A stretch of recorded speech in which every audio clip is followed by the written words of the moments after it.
they asked me, why do you guys have a Tesla owners club? And I'm like, well, my wife got tired of me constantly talking about Tesla and Elon. What's up, everybody? Welcome back to the Tesla Geek Show. I am Anwar Beck. And I'm Eli, and on this week's episode of the Tesla Geek Show, we're having on Alvin. He's the head of the Tesla Owners Club East Bay. He's a Cybertruck owner, and he's got a lot to talk to us about.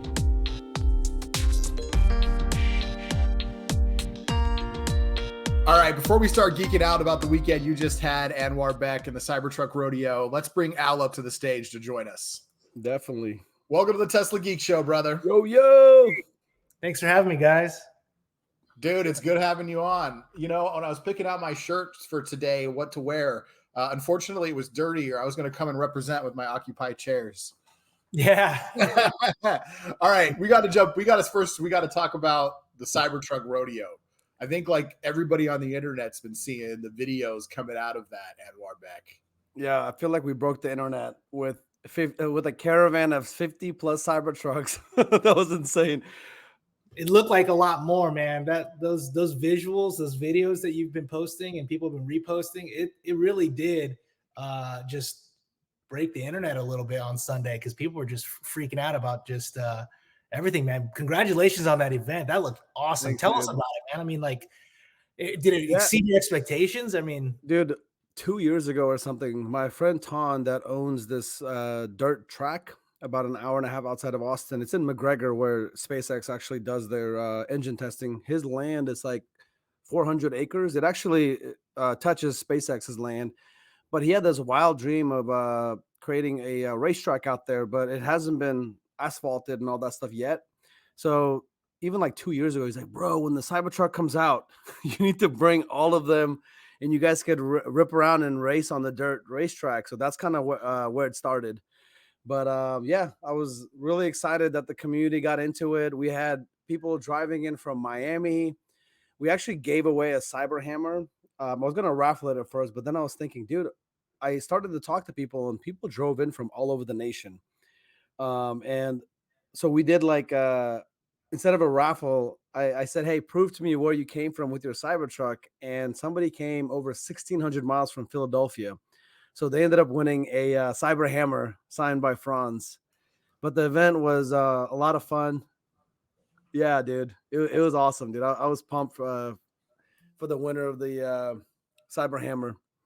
Yeah. It was so big that like, you know, even like local media were reaching out to you. People were wanting to write about it. I mean, that's awesome because I think people are just, you know, hungry for, you know, it's the kind of Cybertruck content that you've never seen before. I mean, everyone's kicked it, you know, went out off-roading with it, but this is like a whole nother level. So congrats, man. 50, Thanks, 60 plus trucks. That's wild. The footage on the freeway did look a bit fake. Like those vehicles, when there's that many of them, it looks like it's something out of a Hollywood alien invasion movie. Yeah, it's CGI. Yeah. It's their CGI in real life on video. When there's just one of them, I never really had that thought. I thought everybody making that comment to like ad nauseum was a bit much. But when I saw that with all of them there, I was like, whoa, this is questionably real. Yeah. And the awesome part was I actually partnered up with these guys that do like big meetups for exotics called the Exotics Network. Young, like they brought an entire team. I mean, we had like this was like professionally filmed. We have more footage coming out with like photos and videos and stuff, but those guys are just amazing. And yeah, and the owners of the track were super cool. We had like simulators out there. We had, you know, like sponsorship and all that kind of stuff was awesome. Expel, Austin Film Solutions. The community really came together.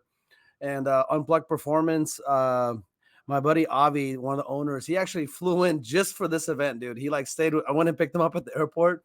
He stayed with me, and then we drove up the following day. We got a lot done in 24 hours, but it was amazing to have so much support from the community and from, you know, the companies like Unplugged that are part of the community as well. Bro, yeah. I was laughing because I was at Electrify Expo in Long Beach, and their Invincible Cybertruck and their race car, the Dark Helmet, were both there. Yeah. But Ozzy and them weren't because they were out at your event, bro. Their cars were there, and Craig was there, their driver, and a couple other people like randomly showed up. But their team came out for you guys instead of being in Long Beach. No, dude, that's you know, that's brothers supporting brothers, man. Those guys are like family, man. I really love Avi and Ben, and they're such a big supporters of our community. You guys know that. Yeah. That's great, man. Yeah, I can't wait to see that video footage. And I mean, are you guys thinking of like kind of what's next? Is there going to be an encore to Cybertruck Rodeo? That's been the biggest question. I feel like we have to have Cybertruck rodeos. Number one, in different regions. I totally want to do one like in California. I'm sure once Europe will definitely get on board at some point. But we did this one kind of like, I mean, Eli helped me organize it and stuff. This was done very, very sporadically. We had like less than 3 weeks to plan this. I ran into the owner of that track at a local coffee shop in my neighborhood. And I was like, he goes, "Do you remember when you promised me you're going to bring Cybertrucks?" And I was like, "Dude, you're right. I did." And the date that he gave me was just like a few weeks away from when we ran into each other. I was like, you know what? Let's just try it. But I do think when the weather gets better, it is hot in Texas. But when the weather gets better later in the year, I think we could do kind of like a really massive, give ourselves some running room, but like truly organize something where we can get a couple of hundred Cybertrucks out there. And with more lead time for people to be able to make it out, it's definitely doable. Like you guys got that many Cybertrucks, and people drove from 1,000+ miles on like 2 weeks' notice. Yeah, like Tesla people are just built different. Yeah, totally, dude. Yeah, you really have something here. Like it's really special. You know, it's like that, you know, lightning in a bottle kind of idea, you know, so you have something, and it's just going to be exciting to see how you kind of grow and evolve it right here. Because I mean, it's a different kind of, you know, community when it comes to like all these truck owners just so geeked out about, you know, going together and just rolling together and going off road or wherever, you know. So yeah, you really have something special. So congrats, man. That's awesome. You got a Cybertruck. You going to the next one? I will, man. Yeah. So we don't have a need for power share. So we actually have, if it's within the next 6 months, instead of power share for the truck, we just took the free supercharging for 6 months, unlimited. So yeah, I guess I'll be doing a long drive out to Texas then. Free charging, you got no excuse, brother. There you go. Exactly. And I'll just wrap with this. Avi and I were driving my Cyber Beast, the unplugged Cyber Beast, through the dirt track. That thing is very much a tank and a truck, dude. We beat the crap out of my car. But yeah, it was a lot of fun. That was the first time I personally took my car off road like that. And in Baja mode. Oh yeah, for sure. Yeah. But dude, it was unbelievably fun. And I mean, we literally beat the crap out of the car, so it can handle a lot. So it didn't break down like everybody on the internet was joking. No, dude. People are funny, man. There's like a lot of fun about Cybertrucks, and I know some early ones have had some issues. Which, what vehicle in the first 5,000 of an entirely new product doesn't? By the way, for all the car people watching who want to be assholes, we had Nobody broke down. Yeah, we had one flat tire. Matt Home, my business partner, was awesome, dude. He used his car almost like a Disney ride. And Matt's insane, dude. If you guys have ever driven with Matt, he actually like uses every bit of the power of his vehicles. But he had a flat tire because it ran over like a pipe that was like sticking out of some of the like a part of the road. And he just, I mean, I want to say he went out there probably like 25, 30 times. There's a line of people that were like non-Cybertruck owners that wanted to have that experience. And we literally, it was like a Disney ride in the Cybertruck. People like 3, 4 at a time. And Matt was just ripping through this track. It was unbelievable. We'll have to see what his tires look like after this. But he definitely, I mean, again, it goes back to how awesome this community is. Who would do that? You know what I mean? Just to make sure that people had a great time. Like, people in this community are just amazing. So, yeah. Al, man, tell us, bro, what you been up to? What's going on out in the East Bay, brother? Yeah, no, you know, we had a pretty fun weekend too. We had about 100 people come out. We had, we supported Tesla Rodeo, who's actually their warehouse is based locally here in the East Bay. And we just did a little open house. We had food, we had donuts, we had coffee. You know, we had 2 Cybertrucks on display there. One was wrapped, one was from actually Tesla sales. They brought that out for people to check out. You know, they started to take a RSVPQ on just, you know, unlocking test rides coming up soon. So that's pretty exciting. So a lot of people are into that. You know, we just brought the community together because we wanted to support local businesses. And I know that a lot of the community is big on getting together, geeking out about EVs and sustainable energy. And, you know, they ran some promotions, and we just wanted to, do something for one of our vendors that we know locally that's been with us for a long time. I think a lot of people who been in the community for a while or started many years ago know of these different publications online, and Tesla Roddy being one of them. And so Gene, the owner, was so gracious. He hosted us. He had promotions and giveaways and raffles, and it was a fun time. Like, it was like way over the RSVP list that we thought were coming. It was like twice as many people as we thought. He was joking around. He's like, "Oh, let's just get together, have some coffee. Maybe 25 people come out." Bro, we had like 100 people just mob that place, and just there's just cars outside lined up, and people are just having a great time. So that's really a lot of what we like to do is these days is just to bring the community together and just really enhance the kind of the Tesla ownership experience by giving them opportunities to learn something new, or to visit places that they didn't even know were on the map. So it was really great. Dude, people are getting so much more excited about electrification. It's not what the mainstream media is telling everybody. Like, yes, Q1 of this year, Q2, there's a bit of a dip in electric vehicle sales, but that's a reflection of the economy, not a reflection of people's interest in electric vehicles. So let me tell you what I saw happen this weekend. We were at Electrify Expo, which is an expo for electric vehicles, electric bikes, electric mobility. This is their one in Long Beach. So this is like their biggest one they do every year. The way their staff describe it to me is this is our Super Bowl. People were showing up an hour plus before the door opened for an event they paid for, lined around the block, literally, so they could get in and test drive these electric cars. That's People amazing. lining up for hours and paying to test drive vehicles that are being sold, because this is an opportunity to drive any of these different cars they wanted. They could drive a Tesla. They could even drive a Fisker. They could drive a Rivian. They could drive a Mustang Mach-E. People are so excited about electrification. They are paying and waiting in line just to get to do a test drive. And it was fantastic to see. It was a kind of a blast from the past. Bonnie Norman actually came out.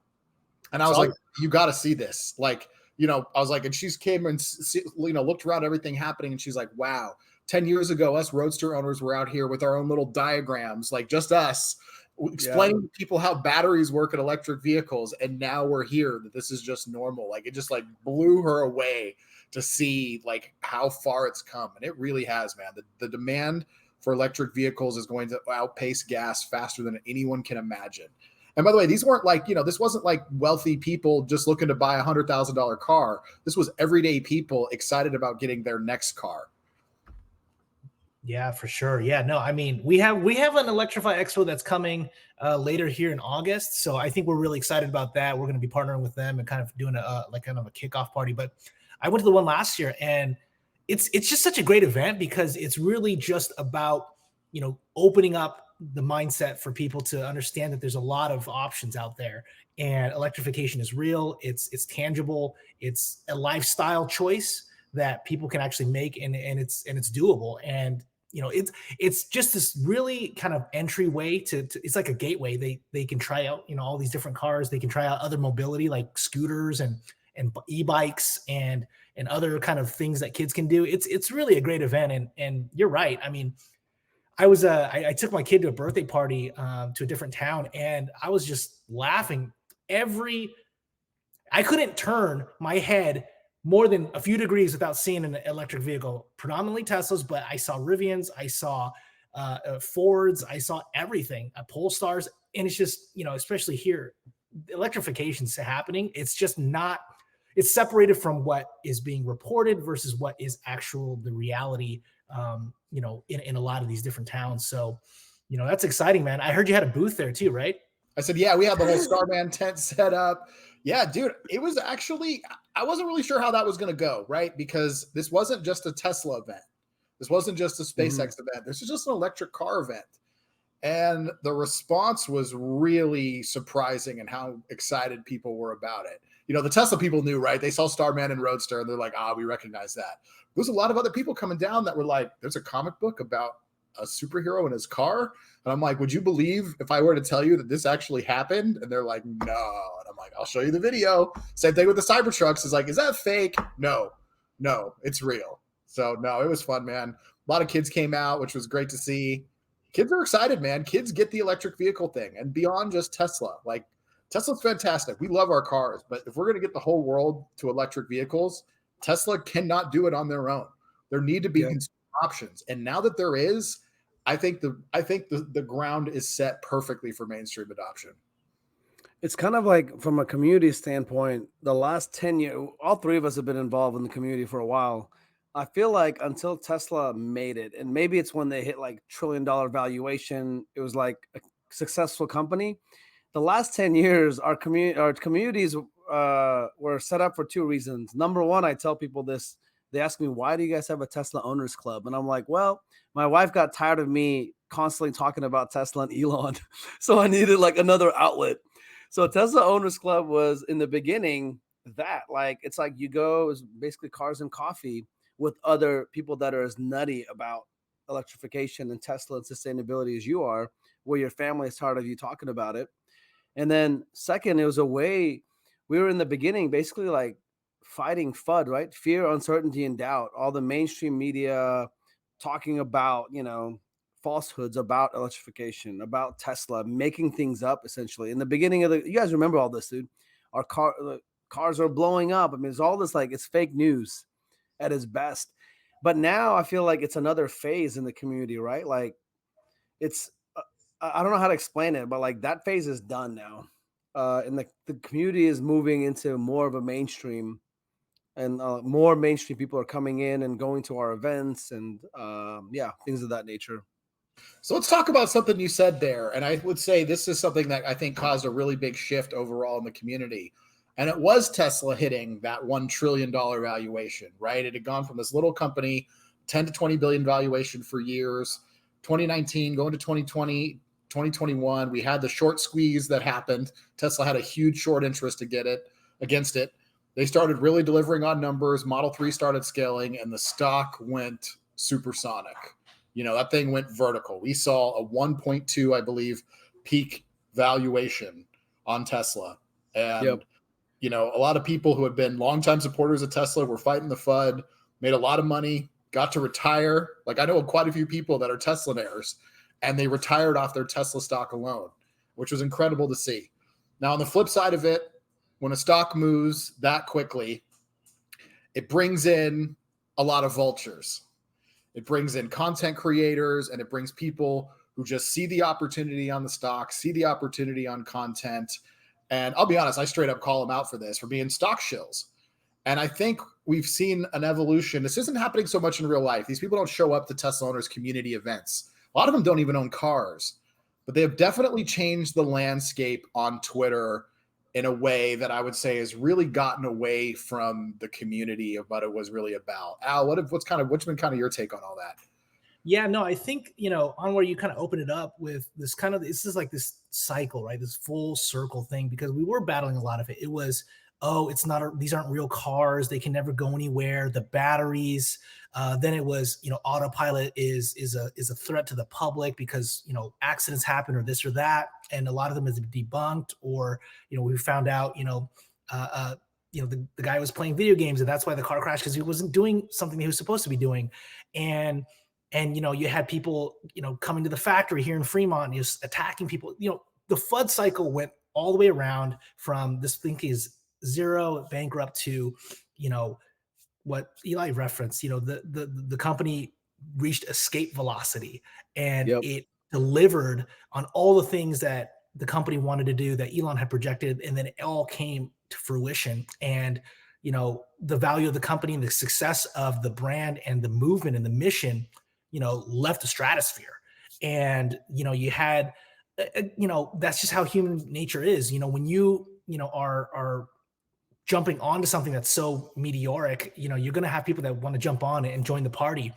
And I think that that's, kind of diluted the experience a little bit, because I think a lot of us were here when it wasn't about the stock price, when it wasn't about money. And, in fact, my whole reason of even investing in the company was I just wanted to hold shares so that it couldn't be shorted, so that it would just be long-term, hold it so that it brings stability to the company, just so that I could say I supported it both with Yep.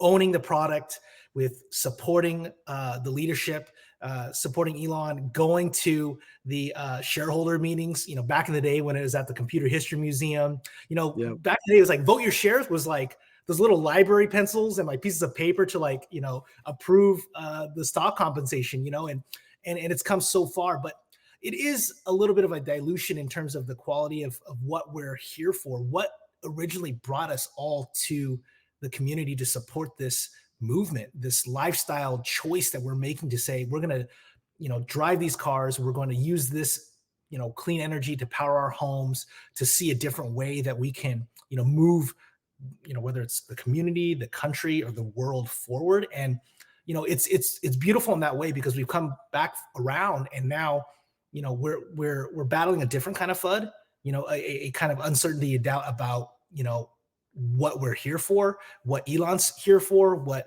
we Yeah. want to see out of the community. And so we're battling a different kind, where it's like, well, what are the intentions? What are the motives?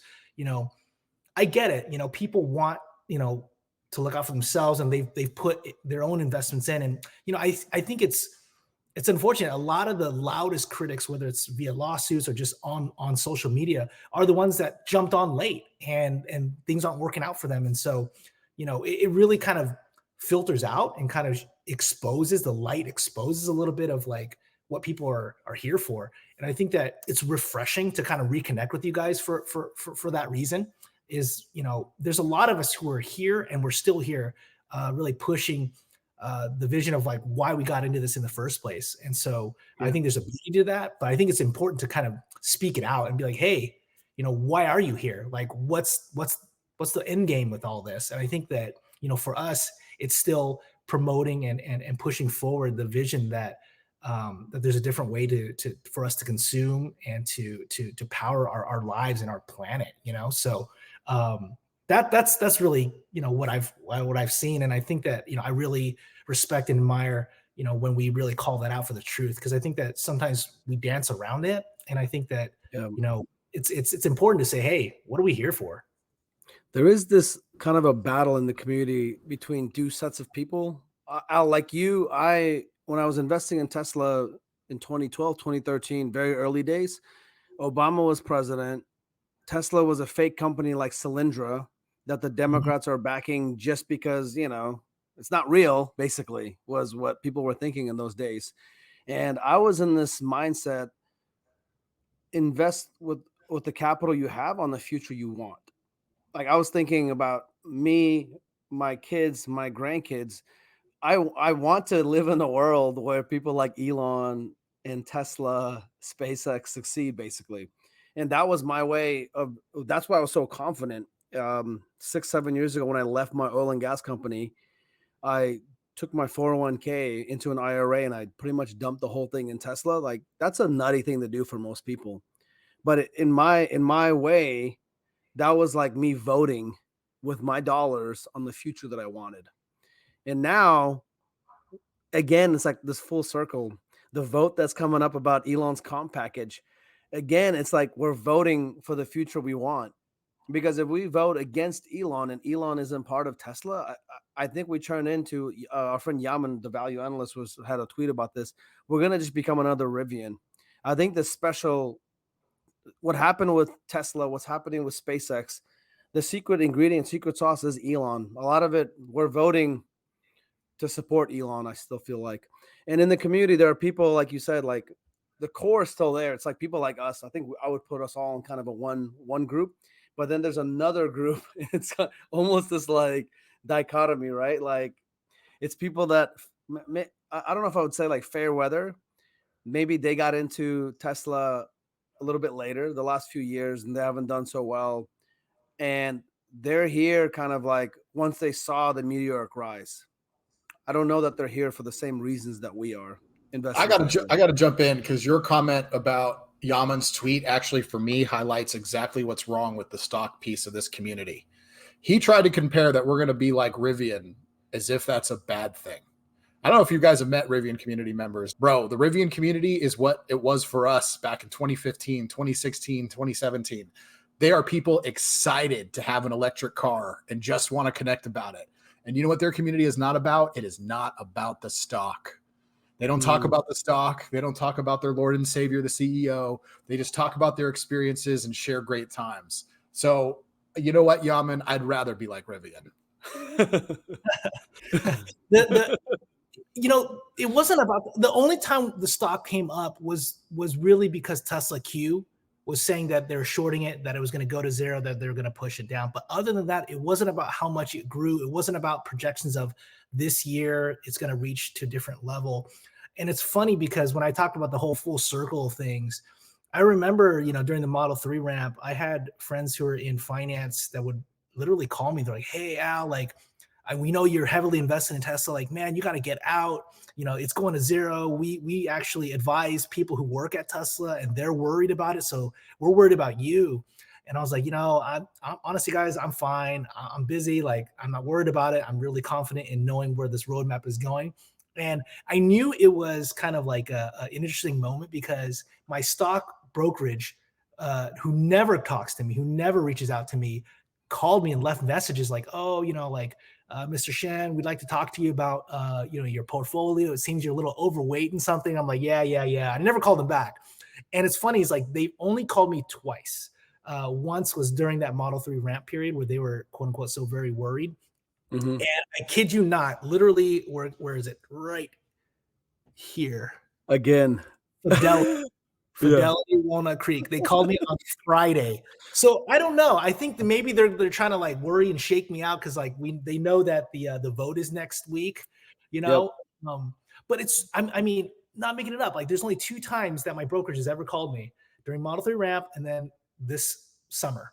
So I don't know what that means, but they probably just scroll through like who's super overweight in one stock. Like, let's call these guys that are way overweight. But it's really like you said. I'm putting my money where my mouth is. I'm putting it because I want to see the future, for my kids, and just a better way forward. And that's really what we're here for. And yeah, I resonate with what that some of these other car communities have, because it's not going to be 100% one brand, 100% Teslas on the road. Even here locally, there's a lot of them, but there's different kinds of use cases and different kind of budget points and price points that these EVs need to appeal to. It's not going to be one of us, just one brand. And so we do need to push forward, and we just want to see the right, products, the right, EVs that are really going to add value and add to, an ownership experience that says, what, I don't need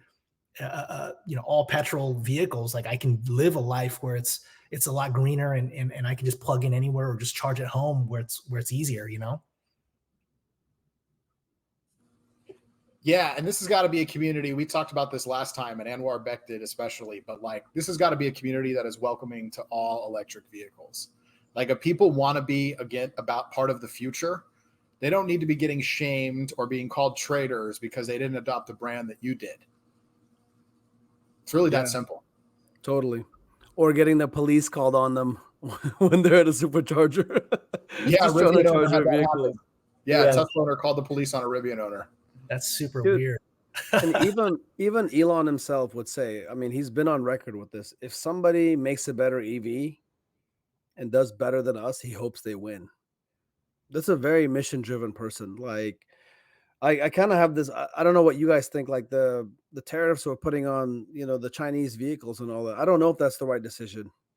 I get it as a proud American, but like, maybe competition is good. Maybe it is good for BYD to come and attack the lower price points so people can get into affordable EVs. Yeah, I actually one of my on my kids' swim team. There's a guy who works for Neo here in California, and he actually showed me one of their Neo, I think it's like the 7 series, and it was nice. Like, I was impressed. I was like, wow, there's some really good stuff out there. And if this, scratches somebody's back in terms of like what kind of vehicle they want, I think it's good. And I think that we need to see more of these kind of vehicles out. And I don't think, competition is ultimately going to be able to separate, the great products from the not so great products. You want to be able to compete, and hopefully, we still see a lot more of that. But, I want to see that too.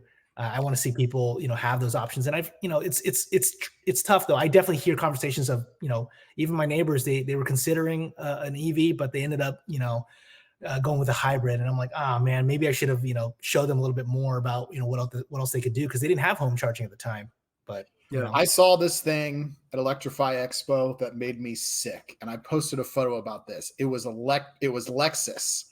So they have this little image up front next to a charger and says the future is electric.